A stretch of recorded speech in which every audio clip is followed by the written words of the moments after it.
একদিকে যখন বিজেপির প্রতিনিধি দল দিল্লিতে নির্বাচন কমিশনের সদর দপ্তরে মুখ্যমন্ত্রীর বিরুদ্ধে নালিশ করলো, তখন অন্যদিকে অভিষেক বন্দ্যোপাধ্যায় তিনি আজকে সিইও দপ্তরে পৌঁছন। পাশাপাশি দুটো ছবি আপনাদের সামনে আমরা রাখবো। একদিকে দিল্লিতে সুকান্ত মজুমদার, কিরেন রিজিজু থেকে পীযূষ গোয়েলরা তারা যখন গেছিলেন জাতীয় নির্বাচন কমিশনে অভিযোগ জানাতে তৃণমূলের বিরুদ্ধে, মমতা বন্দ্যোপাধ্যায়ের বিরুদ্ধে, অন্যদিকে অভিষেক বন্দ্যোপাধ্যায় তিনি সিইও দপ্তরে গিয়েছেন।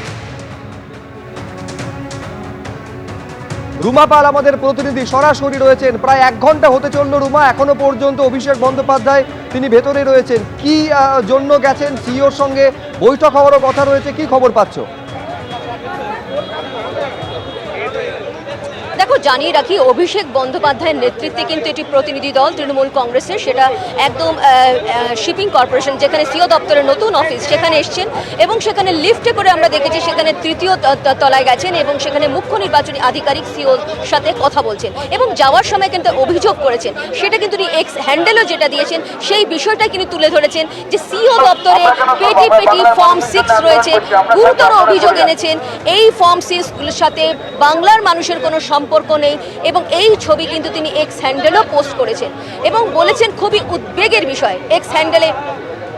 আমি একবার বলবো, যদিও আমি এখানে বলছি যে এতটাই ভিড় রয়েছে, একবার বলবো যারা আমার ক্যামেরা পার্সন ভগবান সাহা রয়েছেন, একবার যদি বাইরের ছবিটা একবার দেখাবার চেষ্টা করি। ভগবান শাহকে বলবো, কারণ এখন বুঝতেই পারছো যে এখানে এতটাই ভিড় রয়েছে এবং আমরা দেখতে পাচ্ছি অভিষেক বন্দ্যোপাধ্যায়ের আসার আগে থেকেই কিন্তু তৃণমূল কংগ্রেসের কর্মী সমর্থকরা এখানে এসছেন এবং অবশ্যই একদম মুখ্য নির্বাচনী আধিকারিকের দপ্তরে এসছেন এবং নির্বাচন কমিশন নিয়ে তারা স্লোগান তুলছেন এবং সব থেকে বড় কথা এখানে রয়েছেন শুধুমাত্র বিএলও অধিকার রক্ষা কমিটিরও বেশ কিছু সদস্যদের আমরা দেখতে পাচ্ছি এবং তৃণমূল কংগ্রেসের যারা কর্মী সমর্থকরা রয়েছেন অভিষেক বন্দ্যোপাধ্যায় আসার অনেক আগে থেকে, প্রায় 1.5 ঘন্টা আগে থেকে কিন্তু তারা সিও দপ্তর একেবারে তৃণমূলপন্থী বিএলও সংগঠনে যারা সদস্য রয়েছেন তারা কিন্তু ওখানে ভিড় করে রয়েছেন। আমি এইখানে একবার দর্শকদের দেখাতে চাইবো যখন ভেতরে প্রবেশ করছেন অভিষেক বন্দ্যোপাধ্যায় তখন তিনি কি বলেছেন। ভিডিও রয়েছে, ওখানে পেটি ফর্ম 6 স্টোর করে সিও অফিসে রাখা রয়েছে আর এদের সাথে কারোর বাংলার কোনো সম্পর্ক নেই। আমি এসে বিস্তারিত বলবো। Sir, we are waiting for the দাহারে চুরি ধরা পড়ে গেছে। এইভাবে এরা মহারাষ্ট্র হরিয়ানা জিতেছে, এইভাবে এরা দিল্লিতে ভোট চুরি করেছে, এই একই কায়দায় বাংলা দখল করতে চায়। Sir lakhs of Muslim voters lakhs of Muslim voters are deleted, sir. আমি ফিরে আসি, আমি এসে যা বলার বলবো সংবাদ মাধ্যমকে। যে গুরুত্বপূর্ণ খবরে আমরা রয়েছি, রাজ্যের সিইও দপ্তরের 4 আধিকারিককে সরিয়ে দিল জাতীয় নির্বাচন কমিশন, যার মধ্যে ডেপুটি সিইও থেকে শুরু করে মোট 4 জন আধিকারিক রয়েছেন যাদের নির্বাচন শুরু হওয়ার অর্থাৎ প্রথম ভোটের 1 মাসেরও কম সময় আগে এই নজিরবিহীন পদক্ষেপ নিল জাতীয় নির্বাচন কমিশন। আমি আরো বিস্তারিত জানবো, এই নিয়ে কথা বলবো। আমাদের প্রতিনিধি অতনু হালদার এই মুহূর্তে আমার সঙ্গে রয়েছেন।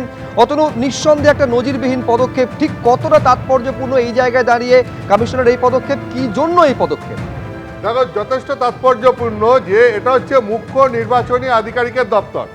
মুখ্য নির্বাচনী আধিকারিকের দপ্তর মানে জাতীয় নির্বাচন কমিশনের যে রাজ্যের যে প্রধান দপ্তর সেটা হচ্ছে মুখ্য নির্বাচনী আধিকারিকের দপ্তর।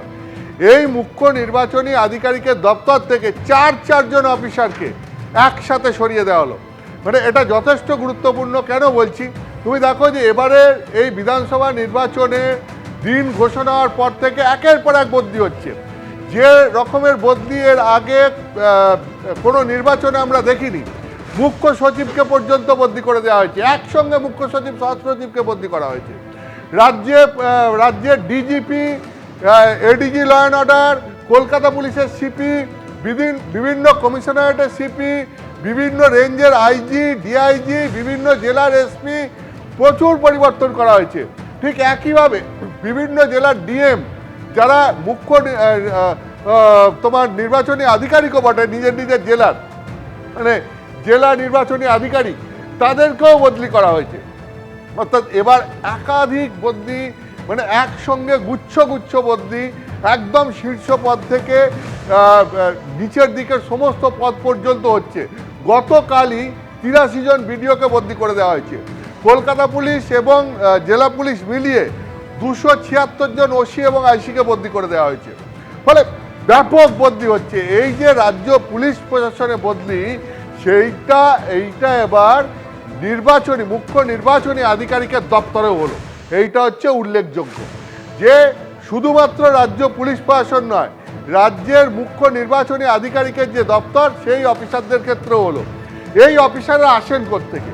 রাজ্য প্রশাসনের বিভিন্ন দপ্তর থেকে এই অফিসারদেরকে ডেপুটেশনে এই মুখ্য নির্বাচনী আধিকারিকের দপ্তরে পাঠানো হয় কাজ করার জন্য, এবং তারা রাজ্যের কাজ ছেড়ে তারপর ডেপুটেশনে আসার পর মুখ্য নির্বাচনী আধিকারিকের দপ্তরে বসে কাজ করেন। ডেপুটেশন শেষ হলে তারা আবার রাজ্যের বিভিন্ন দপ্তরে ফিরে যান, এটাই হচ্ছে নিয়ম।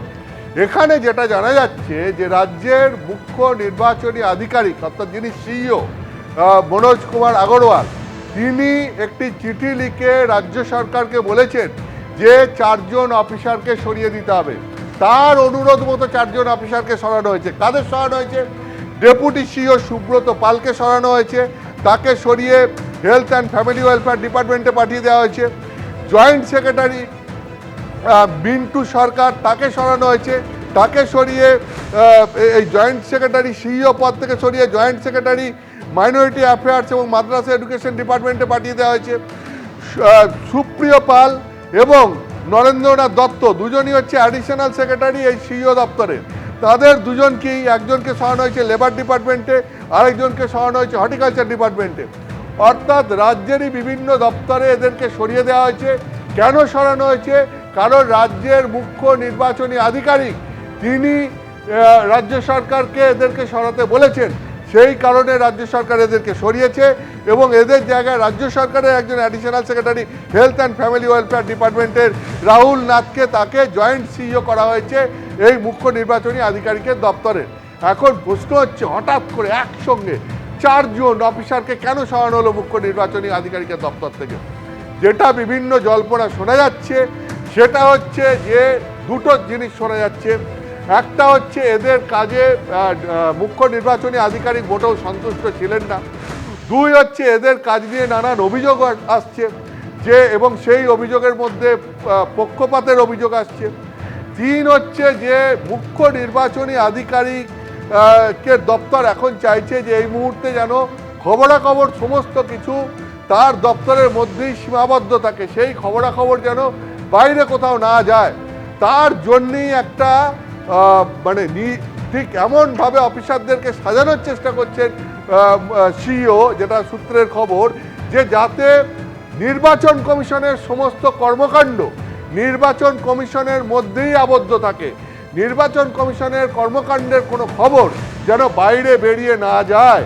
ঠিক এই রকম কিছু পরিকল্পনা মাফিক অফিসারদের সরানো হচ্ছে এবং সেখানে নতুন অফিসারদেরকে নিয়োগ করা হচ্ছে, মানে নিয়ে আসা হচ্ছে।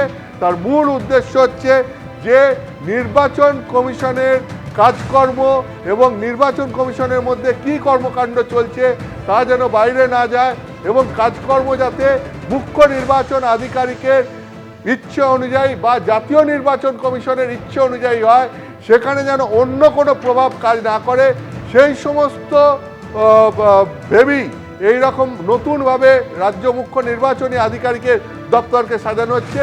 এরকমটাই বিভিন্ন মহল সূত্রে খবর পাওয়া যাচ্ছে। অর্থাৎ আমি তোমাকে যেটা বলতে চাইছি যে রাজ্যের প্রশাসন প্রথমে, তারপর পুলিশ, তারপর এখন খোদ মুখ্য নির্বাচনী যে আধিকারিকের যে দপ্তর, সেখানেই এবার এই বদল হলো। সব মিলিয়ে এবারে যেভাবে বিভিন্ন জায়গা থেকে অফিসারদের সরানো হচ্ছে, বদল হচ্ছে, তা অন্য কোনো নির্বাচনের আগে হয়নি। এটা একেবারে নজিরবিহীন। একেবারে অনেক ধন্যবাদ অতনু তোমায়। অর্থাৎ এই সিইও দপ্তর যাতে প্রভাব মুক্ত হয়ে কাজ করতে পারে এবং গোপনীয়তা যেন বজায় থাকে, এই রদবদলের পেছনে সেইটা একটা বড় কারণ থাকতে পারে বলে অনেকে মনে করছেন। আর এই রদবদল সম্পর্কে শুভেন্দু অধিকারী আজকে মনোনয়ন পত্র জমা দেওয়ার পর তিনি কি বলছেন এই রদবদল নিয়ে, দেখুন। ইলেকশন কমিশন খুব সতর্ক, এটুকু বলতে পারবো। তারা নির্বাচনের বিধি, বেআইনি কাজ, প্রভাবশালীদের হস্তক্ষেপ পশ্চিমবাংলার শাসক দলের পক্ষে। অগণতান্ত্রিক অবৈধ কাজ করলে এরকমই হবে। এখনো পর্যন্ত বিভিন্ন জায়গায় এই ধরনের ঘটনা ঘটছে। ইলেকশন কমিশন খুব সচেতন এবং সতর্কতার সঙ্গে কাজ করছে। এর আগে একলপ্তে যে আইএএস এবং আইপিএসদের বদল করা হয়েছিল তা নিয়ে আজকে তীব্র ক্ষোভ প্রকাশ করেন মমতা বন্দ্যোপাধ্যায় নারায়ণগড়ে নির্বাচনী প্রচার থেকে। তিনি বলছেন বিভাজনের কৌশল এর থেকে বিজেপি নিচ্ছে, ওদের পরিকল্পনা হচ্ছে পশ্চিমবঙ্গ রাজ্যটাকেই তুলে দেওয়া। কি বলেছেন মমতা বন্দ্যোপাধ্যায় দেখবো একবার। বিজেপির সরকার এত বজ্জাত আমি জীবনে দেখিনি, এত অত্যাচার আমি জীবনে দেখিনি, এত স্বৈরাচার আমি জীবনে দেখিনি, এত অনাচার আমি জীবনে দেখিনি। সবাইকে লাইনে দাঁড় করাবে আর নিজেরা সব লুটে পুটে খাবে। আর বলছে কি তৃণমূলের বিরুদ্ধে চার্জশিট। আমি বলি প্রথম চার্জশিট মোদী আর অমিত শাহর বিরুদ্ধে হওয়া উচিত, যারা দাঙ্গা লাগিয়ে দাঙ্গা করে ক্ষমতা এসছে।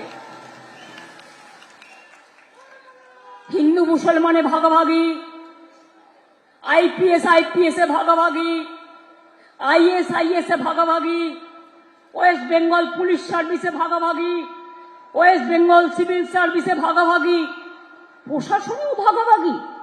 কোনো দিন ছিল না। আরে এরা তো আমাদের কাজ করে, এরা আমাদের অ্যাসেট। আজকে বিজেপির অ্যাসেট হচ্ছে সবাইকে ভাগাভাগি করে ভুলিয়ে রেখে দাও। তারা যাতে নিজেদের মধ্যে ঝগড়া করে, যুদ্ধ করে, আর এই সুযোগে বিজেপি যেন দেশটাকে লুটতে পারে। আর ওদের মেন টার্গেট হচ্ছে বাংলাকে বাদ দাও, বাংলা রাজ্য তুলে দাও। আমরা বলি বাংলাকে বাদ দেওয়া যাবে না, বাংলাকে রাখতে হবে। বাংলা আমাদের গর্ব, বাংলা আমাদের স্বাধীনতা, বাংলা আমাদের নবজাগরণ। এবিপি আনন্দ, এগিয়ে থাকে, এগিয়ে রাখে।